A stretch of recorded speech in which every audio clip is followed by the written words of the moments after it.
پاکستان حکومت کے علاوہ دو مزید حکومتوں کو انوالو کیا گیا ہے کیونکہ ان ممالک سے پیسہ جو ہے جو دبئی کے راستے آیا ہے۔ لانگ مارچ جو ہے وہ خونی مارچ میں کنورٹ ہوتا جا رہا ہے۔ پہلے صحافیوں کی اس میں جو ہے وہ شہادت نہیں ہوئی اور پھر اس کے بعد آپ نے دیکھ لیا کہ آج جو ہے وہ 2 کیجویلٹیز جو ہے وہ نئی رپورٹ ہوئی ہیں۔ عمران صاحب کے لیے پاکستان میں مشکلات بہت بڑھیں گی بلکہ ان ممالک میں بھی بڑھ جائیں گی۔ باجوہ صاحب کا نام لے کے جو ہے وہ یہ انہوں نے بلیم گیم شروع کر دیا۔ باہر سے سپلائی چین ان کی چلتی تھی جس کے ذریعے بھارت سے اور اسرائیلی فنڈنگ آیا کرتی تھی، وہ تو ہو گئی ہے بند۔ تو اگر وہ اتنے ہی کرپٹ تھے علیم خان صاحب تو پھر وہ ان کی پارٹی میں کیا کر رہے تھے؟ عمران صاحب جو ہیں ان کی مزید کرتوتوں کے پول کھولیں گے۔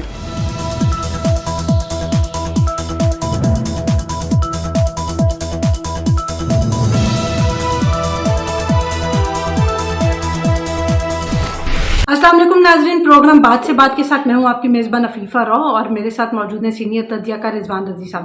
السلام علیکم سر۔ وعلیکم السلام۔ اچھا سر، کل کے روز جو ہے وہ ہم ویلاگ اپنا نہیں کر سکے اور اس کی ایک مین وجہ یہ تھی کہ آپ اسلام آباد میں موجود تھے۔ اب اسلام آباد کی آپ جو ہے وہ سیر کر کے آئے ہیں اور آپ کے پاس کوئی خبر نہ ہو، یہ تو ہو نہیں سکتا۔ تو میرا خیال ہے کہ اس سے پہلے کہ میں باقی خبروں پہ آؤں تو آپ سب سے پہلے بتائیں کہ آپ کو اسلام آباد میں کون سی ایسی خاص خبر ملی ہے جو ہم اپنے جو سبسکرائبرز ہیں اور ویورز ہیں ان کے ساتھ شیئر کر سکیں۔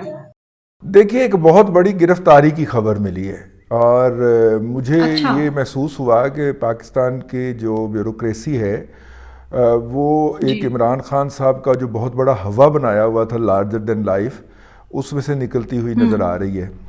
اور 9 تاریخ کو یا 10 تاریخ کو ان کی پیشی ہے عمران صاحب کی نا بیل کے حوالے سے جی، اور وہ اس بات کے اوپر پوری طرح تیار تھے کہ اگر 9 کو ان کی بیل ایکسٹینڈ نہ ہوئی تو وہ عمران صاحب کو گرفتار کر سکتے ہیں۔ اس کے علاوہ یہ میرے لیے ایک بہت بڑی خبر تھی کہ وہ اس میں سے ان کے اس میں سے بھرے میں سے نکل آئے ہیں۔ دوسری جو اہم بات تھی کہ اس وقت کم از کم پاکستان حکومت کے علاوہ 2 مزید حکومتوں کو انوالو کیا گیا ہے اور ان سے باقاعدہ سرکاری طور پہ خط لکھ کے دستاویزات منگوائی گئی ہیں اور ان دستاویزات کے آنے کے بعد جو منی لانڈرنگ کے چارجز ہیں جناب عمران صاحب کے اوپر وہ فردر اسٹیبلش ہوں گے، کیونکہ ان ممالک سے پیسہ جو ہے وہ دبئی کے راستے آیا ہے نا۔ تو ایک یو اے کی گورنمنٹ ہے اور ایک یو کے کی گورنمنٹ ہے، ادھر سے بھی پیسہ آیا ہے۔ وہ انصاف فاؤنڈیشن کے اکاؤنٹس میں آتا تھا، پھر وہاں سے حامد زمان کے اور طارق شفیع کے اکاؤنٹس میں جاتا تھا، پھر وہاں سے جو تھا وہ اس کو انکیش کیا جاتا تھا۔ انکیش تو خیر پہلے ہی ہو جاتا تھا لیکن پھر وہاں سے وہ وڈرا کر کے تو سیف اللہ نیازی صاحب جو ہیں ان کے حوالے کر دیا جاتا تھا، جو کہ عمران خان کے بقول انہوں نے زیر زمین رکھے ہوئے ہیں۔ تو جب حکومتی سرکاری طور پہ ان کے جو سینٹرل بینکس ہیں یا اسٹیٹ بینکس ہیں ان کا ڈیٹا آئے گا تو پھر نہ صرف کہ عمران صاحب کے لیے پاکستان میں مشکلات بہت بڑھیں گی بلکہ ان ممالک میں بھی بڑھ جائیں گی۔ اور وہ جو ان سے ابتدائی کمیونیکیشن ہوئی ہے وہ ہمیں بتائی گئی کہ اس بات کے اوپر وہ ممالک بھی حیران ہیں کہ یہ کس طرح مطلب کہ دیکھیں نا، وہ جو 192 ملین پاؤنڈ جو تھا جو 50 ارب کے قریب تقریباً بنتا ہے، آج کے ریٹ کے مطابق 56 ارب روپیہ بنتا ہے یہ، لیکن اس وقت تقریباً 48 بنتا تھا جب آیا تھا۔ تو وہ کس صفائی کے ساتھ وہ اس بات پہ حیران ہیں کہ وہ کس صفائی کے ساتھ کابینہ کی اپروول سے اس شخص کو واپس کر دیا گیا جو کہ اس پورے معاملے کا مجرم تھا اور جس نے پلی بارگین کی تھی وہاں پہ کہ ٹھیک ہے آپ یہ سب رکھ لیں اور مجھے کچھ نہ کہیں۔ تو اس بندے کو یا ان صاحب کو وہ جو تھا وہ لوٹا دیا گیا۔ تو اس کے اوپر بھی برطانوی گورنمنٹ یا این سی اے جو وہاں پہ ہے ظاہر وہی کرے گی، لیکن برطانوی حکومت کو باقاعدہ طور پہ لکھ دیا گیا ہے اور اگلے ہفتے میں اس کے جوابات بھی موصول ہو جائیں گے۔ تو یہ کچھ وہاں پہ مجھے کچھ ہوائیں بدلی ہوئی لگ رہی ہیں اسلام آباد میں۔ یہی وجہ ہے کہ عمران احمد خان نیازی صاحب کا جو مارچ ہے وہ ابھی تک گجرانوالہ سے آگے جانے سے ہی شرما رہا ہے اور اس کے اندر سر یہ لانگ مارچ جو ہے وہ آگے بھی نہیں بڑھ رہا، لیکن ہم یہ بھی دیکھ رہے ہیں کہ لانگ مارچ جو ہے وہ خونی مارچ میں کنورٹ ہوتا جا رہا ہے. پہلے صحافیوں کی اس میں جو ہے وہ شہادت نہیں ہوئی، اور پھر اس کے بعد آپ نے دیکھ لیا کہ آج جو ہے وہ 2 کیجویلٹیز جو ہے وہ نئی رپورٹ ہوئی ہیں کہ جس میں ایک موٹر سائیکل سوار تھا اور ایک کوئی کنٹینر سے گر کے جو ہے وہ کوئی آدمی جو ہے وہ شہید ہو ہاں جی. گئے. اب تو تک اس کے بارے میں آپ کیا کہیں گے؟ اگر یہ اسی طرح تاخیر چلتی رہی اور لوگ مرتے رہے تو یہ تو بہت مسئلہ ہو جائے گا. جی اب تک کیجویلٹیز جو ہیں وہ 6 سے کراس کر چکی ہیں. یہ اگر 2014 والے دھرنے کو دیکھیں تو اس وقت وہاں پہ جا کے جب انہوں نے وائلیٹ کیا تھا اور آپارا سے آگے بڑھنے کی کوشش کی تھی، تو اس وقت وہاں پہ جو کھدائی ہوئی تھی، اس کھدائی کے کھڈے کے اندر گر کے ایک بندہ جو تھا وہ جان سے گیا تھا. پولیس کی وکٹمائزیشن سے کوئی بندہ جو تھا وہ جان سے نہیں گیا تھا. یہاں پہ بھی پولیس کا کوئی ٹارچر نہیں ہے. لیکن مزے کی میں آپ کو بات بتاؤں کہ پنجاب کانسٹیبلری جو ہے وہ وفاق کے حوالے کر دی گئی ہے، کیونکہ وفاق نے طلب کی تھی اسلام آباد کی حفاظت کے لیے، اور پنجاب کے اندر پی ٹی آئی کی حکومت ہے شراکت داری میں. ٹھیک ہے، بالکل. تو اب وہاں کی جو پولیس ہے، جو ریزرو پولیس جو ہے، یہ کانسٹیبلری جو ہے، یہ فاروق آباد والے جو ہیں وہ بسوں میں بھر کے اسلام آباد روانہ کیے جا رہے ہیں آج کل. تو یہ بھی ایک ٹریجڈی ہے اپنی جگہ کے اوپر کہ جس پی ٹی آئی خود ہی لوگ فراہم کر رہی ہے وہاں پہ ان کو روکنے کے لیے. ایف سی اور لیوی جو ہیں وہ بھی منگوائے جا رہے ہیں کے پی کے سے. تو دیکھیے اب کیا ہوتا ہے. بالکل. کل مبشر لقمان صاحب نے جو ہے وہ اپنے پروگرام میں دکھائے، ایون فوٹیج دکھائی کہ کس طرح جو ہے وہ گاڑیاں بھر کے افغانستان والی سائڈ سے جو ہے وہ لوگوں کو لایا جا رہا ہے، اور یہ بھی خدشہ ظاہر کیا جا رہا ہے کہ شاید ان گاڑیوں میں اسلحہ بھی ہو سکتا ہے، جس طرح سے آڈیو لیکس ہوئی ہیں اور ان میں ہم یہ بات چیت سن چکے ہیں. تو اور ابھی اموات کی شرح جو ہے وہ 6 تک پہنچ چکی ہے. تو اس کا مطلب تو یہ کہ جب تک یہ اسلام آباد پہنچیں گے یا جب یہ اسلام آباد پہنچ جاتے ہیں تو یہ تو بہت زیادہ بلڈ شیڈ ہو سکتا ہے. جی بلڈ شیڈ نہیں، یہ وکٹمز ہیں بیچارے جو موومنٹس کے دوران اپنی جان گنوا رہے ہیں. تو فیصلہ اگر پنڈی کا فاصلہ لاہور سے عام ٹرانسپورٹ کے لیے 5 گھنٹے کا ہے تو باقی 4 گھنٹے رہتے ہیں. ابھی 4 گھنٹے کا فاصلہ رہتا ہے، تو یہ 24 سے زیادہ کیجویلٹی ہو سکتی ہے اگر اسی ریشو سے یہ کیجویلٹیز جاری رہتی ہیں. تو بہرحال یہ ان کے دیکھنے کی جگہ ہے جو اس کو آرگنائز کر رہے ہیں، یا لوگوں کو وہ 1500 200 روپیہ 1500 2,000 روپیہ دے کے اور اس دھرنے کے اندر لے جا رہے ہیں. اس کی بھی بہت ساری ویڈیو سوشل میڈیا کے اوپر وائرل ہیں کہ کس طرح وہ لوگوں کو دہاڑی کے اوپر لے کے جا رہے ہیں. لیکن اسٹریٹجی وہی ہے کہ ایک علاقے کے لوگ آتے ہیں، شام کو وہ ٹریفک روکتے ہیں، وہاں پہ وہ کھڑے ہو کے فوٹیج بنواتے ہیں اور کہتے ہیں کہ دیکھیں لاکھوں کا مجمع عام ہے وہ اور ان کے جو پسندیدہ یوٹیوبر ہیں. نہیں، لیکن اس اسٹریٹجی کے باوجود بہت زیادہ یہ بھی دیکھنے میں آ رہا ہے کہ سوشل میڈیا پہ جو ہے وہ فیک فوٹیجز اور فیک تصویریں پی ٹی آئی کے لوگوں کی جانب سے شیئر کی جا رہی ہیں جو کہ اصل گجرانوالہ کی نہیں تھی، جو ان کی طرف سے شیئر کی گئی. تو یہ کیا ڈرامے بازی ہے؟ دیکھیے یہ سب سے پہلے عمران احمد خان نیازی صاحب نے خود یہ ڈرامہ کیا ہے. انہوں نے اپنے ہی مارچ کی ایک فوٹو شاپ تصویر جو کہ انہوں نے پچھلے مئی میں بھی لگائی تھی اور اس سے پہلے بھی ان کی آفیشیل ویب سائٹس اسے ٹویٹ کر چکی ہیں، وہی جو ہے وہ لگا کے انہوں نے ٹویٹ کر دی، جس کے بعد پھر یہ معاملہ کھلا کہ یہ تصویر تو آپ نے مئی میں بھی لگائی تھی، یہ مئی سے پہلے آپ نے اگست میں بھی لگائی تھی، یہ آپ نے تب بھی لگائی تھی. تو اگر وہ فیک آئی ڈیز سے ہوتا تو کوئی مسئلہ نہیں تھا. جب عمران صاحب کے آفیشیل ٹویٹر ہینڈل سے وہ ٹویٹ ہوئی ہے تو پھر مسئلہ بنا ہے. اور میرا مطلب ہے کہ یہ کوئی اتنی زیادہ کوئی اچھی یا خوش کن بات نہیں ہے. آج انہوں نے باجوہ صاحب کا نام لے کے یہ کہا کہ جی ان کو تو کرپشن پہ کوئی ایشو نہیں ہے اور وہ تو شاید کرپشن کو پسند کرتے ہیں. ان کی بات کا مقصد یہ تھا اور کہ وہ جی علیم خان کو بنانا چاہتے تھے اور وہ عثمان بزدار صاحب کو ہٹانا چاہتے تھے. دیکھیں علیم خان بھی تو پاکستان تحریک انصاف کا ہی حصہ تھا. اٹ مینس کہ کرپشن کو تو پھر آپ بھی اپنی سائڈ پہ جو ہے وہ جگہ دیتے رہے ہیں. اگر کسی اب باجوہ صاحب کا نام لے کے جو ہے وہ یہ انہوں نے بلیم گیم شروع کر دیا کہ شاید وہ ان کو لگانا چاہتے تھے. تو اگر وہ اتنے ہی کرپٹ تھے علیم خان صاحب تو پھر وہ ان کی پارٹی میں کیا کر رہے تھے؟ ہاں یہ سوال بالکل آپ نے ویلڈ اٹھایا ہے. علیم خان صاحب نہ صرف کہ ان کے پارٹی میں تھے, وہ ان کے بڑے پرانے ساتھی تھے اور بڑے عرصہ دراز تک وہ ان کے ساتھ رہے, اختلافات تو بعد میں شروع ہوئے. جی, اور یہ علیم خان صاحب ان کی اے ٹی ایم بھی رہے ہیں. آپ یہ دیکھیں کہ جب عمران صاحب کے بچوں نے یو کے سے پاکستان وزٹ کرنے آنا ہوتا تھا تو ان کو ٹکٹس جو تھے وہ علیم خان صاحب بھجوایا کرتے تھے, زیادہ دور کیوں جائیں. بنیادی طور پہ علیم خان صاحب جو تھے وہ پاکستان مسلم لیگ کاف سے آئے ہوئے تھے اور پی ٹی آئی کے اندر وہ وارد ہوئے اور عمران صاحب کی اے ٹی ایم مشین بن گئے. جو ان کا مشہور زمانہ 2011 کا جلسہ جو تھا وہ علیم خان صاحب کے پیسوں سے ہوا تھا, اگر آپ کو یاد ہو. اب لاہور میں کیوں نہیں مؤثر شو کر پاتے, کیونکہ جتنے کھلے دل سے علیم خان صاحب پیسے خرچ کرتے تھے اتنے کھلے دل سے خرچ کرنے والا اب ان کے پاس کوئی رہا نہیں ہے.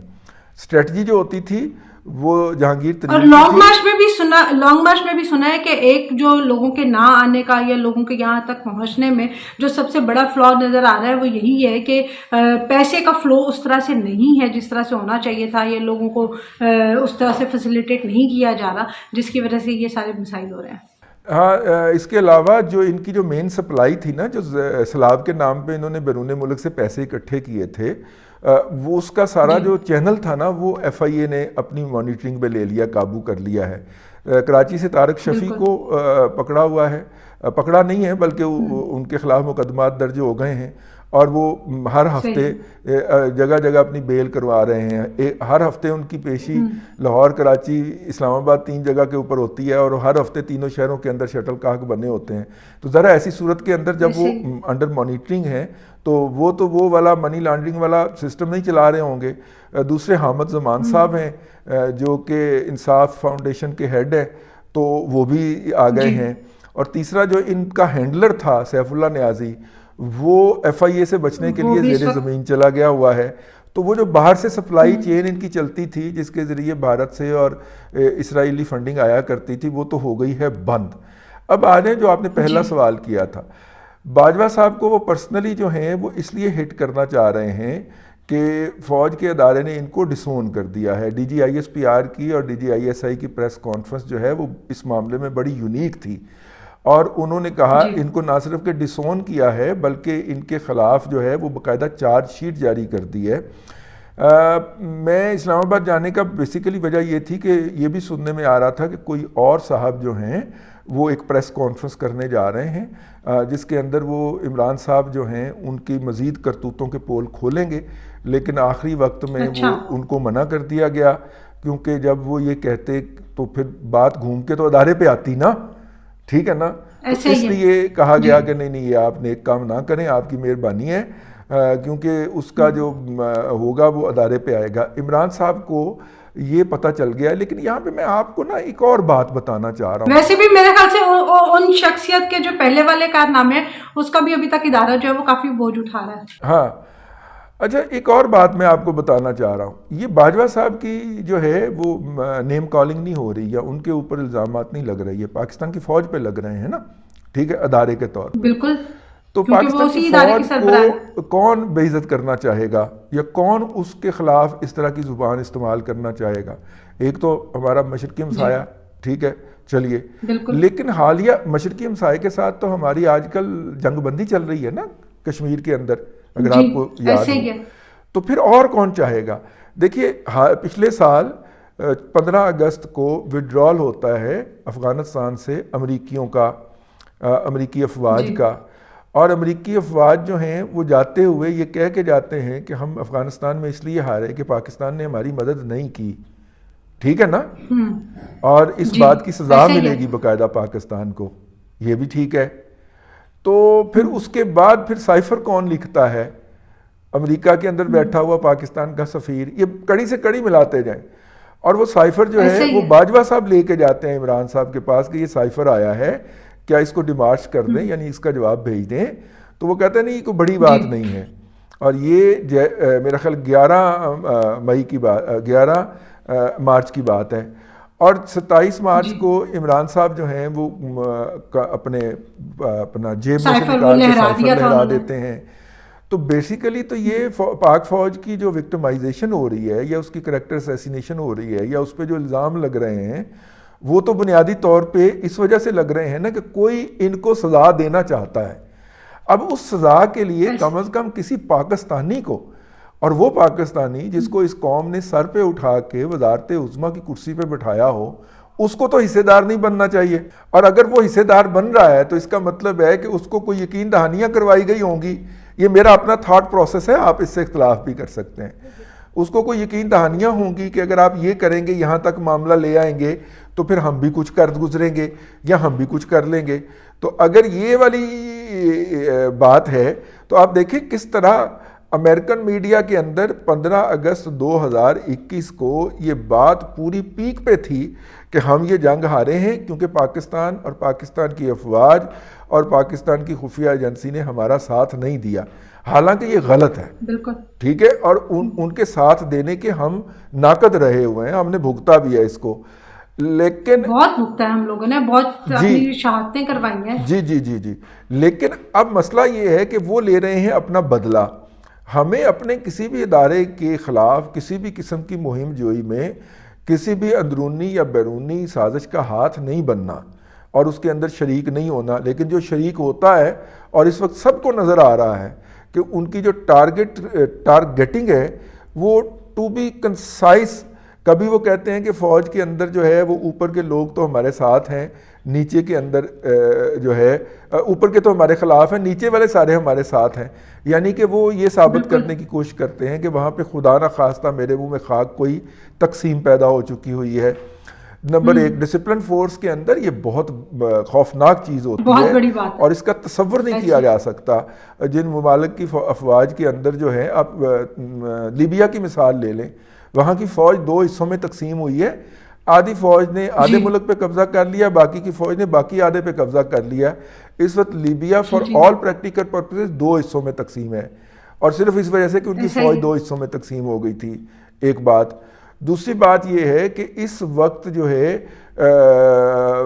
اس کے علاوہ یہ موصوف جو ہیں وہ یہ بھی کہتے ہیں کہ جناب ان کو کرپشن پسند ہے, یعنی کہ وہ براہ راست الزام لگاتے ہیں کہ جو ادارہ ہے وہ کرپشن کر رہا ہے یا کرپشن کو پروموٹ کرتا ہے یا کرپشن کے اندر انوالو ہوتا ہے. سر ان کا کام تو ہو رہا ہے, لیکن ہم دوسری طرف یہ بھی دیکھ رہے ہیں کہ وزیر اعظم شہباز شریف جو ہیں ان کی بڑی کوشش ہے کہ کسی طرح سے پاکستان کی معیشت کو بہتر بنایا جائے, یا پاکستان کا جو اس وقت حالات ہیں ان کو انٹرنیشنل لیول پہ تھوڑا سا جو ہے وہ اوور کم کرنے کی کوشش کی جائے. اور اس معاملے میں جو ہے ان کا اب حالیہ جو دورہ چل رہا ہے چائنا کا وہ بہت اہم ہے, جو ہم لاسٹ ویلاگ میں ڈسکس نہیں کر سکے تھے. تو اس کی آپ کے پاس کیا اپڈیٹس ہیں وہ ذرا ہمارے ساتھ شیئر کیجیے گا. دیکھیے ابھی میں جب یہ ولاگ کرنے بیٹھا ہوں تو رائٹر کی سٹوری میرے سامنے تھی, لیکن اس سے پہلے میں ایک مزاحیہ, ہمارے دوست ہیں وقار ستی صاحب اسلام آباد سے, اور انہوں نے ایک ٹویٹ پوسٹ کی ہوئی تھی. انہوں نے کہا کہ جب سے یہ دھرنا سٹارٹ ہوا ہے لاہور سے, اس دوران شہباز شریف جو ہیں وہ سعودی عرب گئے اور انویسٹمنٹ کانفرنس میں شرکت کر کے اور عمرہ کر کے واپس آ گئے. پھر اس کے بعد وہ چلے گئے چائنا, اور چائنا سے بھی ان کا 2 روزہ دورہ ہے, تو کل وہ وہاں سے بھی واپس آ جائیں گے. لیکن دھرنا جو ہے وہ ابھی صرف گجرانوالہ ہی پہنچ پایا ہے, ان کا مارچ جو ہے. پھر ہم ML1 کا پروجیکٹ جو ہے تقریباً $9.25 ارب اس کی لاگت ہو گئی ہے, وہ ہم کرنا چاہ رہے ہیں. گوادر کے اندر جو بجلی گھر لگنا ہے, اور وہاں بھی ایئرپورٹ پہ جو کام رکا پڑا ہے, اور وہاں کی جو بندرگاہ ہے اس پہ کام رکا پڑا ہے, ہمیں وہ بھی کرنا ہے, شروع کرنا ہے. تو یہ تمام جو یہ کام ہیں, ان کاموں کے لیے چائنیز سرمایہ کاروں کو راغب کرنا اور واپس لے کے آنا پاکستان, اس کے حوالے سے رائٹر جیسا جو ادارہ ہے وہ یہ رپورٹ کر رہا ہے کہ پازیٹیو وائبز ہیں.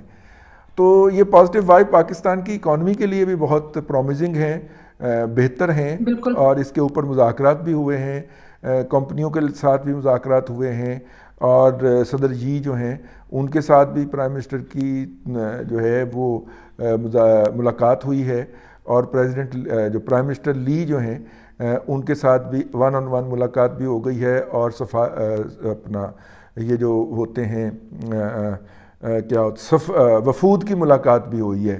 اور اب ظاہر ہے کہ وہ ہوم ورک کر کے گئے ہوئے ہیں، یہ تو مجھے پتہ ہے کیونکہ میں مختلف وزارت کے لوگوں سے پوچھتا رہا ہوں، پلاننگ کے بھی اور فائنانس کے بھی، کہ کیا تیاری کر کے گئے ہیں، تو ہوم ورک پورا کر کے گئے ہیں عمران صاحب کے ہاں۔ ٹریجڈی یہی ہوتی تھی کہ یہ جا کے بڑی بڑی باتیں کراتے تھے، لیکن اس کے لیے نہ تو ہوم ورک کیا ہوتا تھا نہ اس کا کوئی فالو اپ کرتے تھے، اور وہ بہرحال وہ ہو رہا ہے اور وہ لوگ لے کے اس کو آگے چل رہے ہیں۔ تو دیکھیے جب وہ واپس آتے ہیں تو کیا اناؤنس کرتے ہیں۔ جی بالکل ناظرین، آپ نے سنا رضوان رضوی صاحب کا تجزیہ کہ پازیٹیو وائبس آ رہی ہیں اس دورے سے، لیکن لانگ مارچ جو ہے اس سے کوئی پازیٹیو وائب نہیں آ رہی، اس میں ابھی تک جتنی کیجویلٹی ہو چکی ہیں اور جو حالات بن رہے ہیں وہ بھی ہم آپ کے ساتھ شیئر کر چکے ہیں۔ آنے والے دنوں میں بھی جو صورتحال ہوگی وہ آپ کے سامنے ضرور رکھیں گے اور اس کے اوپر اپنا تجزیہ بھی پیش کریں گے۔ آج کے ویڈیو کے لیے اتنا ہی۔ آپ کو اگر ویڈیو پسند آئی ہو تو لائک ضرور کیجیے گا، شیئر کیجیے گا، کمنٹ میں اپنی رائے ضرور دیجیے گا۔ آج کے ویلاگ کے لیے اتنا ہی۔ انٹل دا نیکسٹ ٹائم، اللہ حافظ۔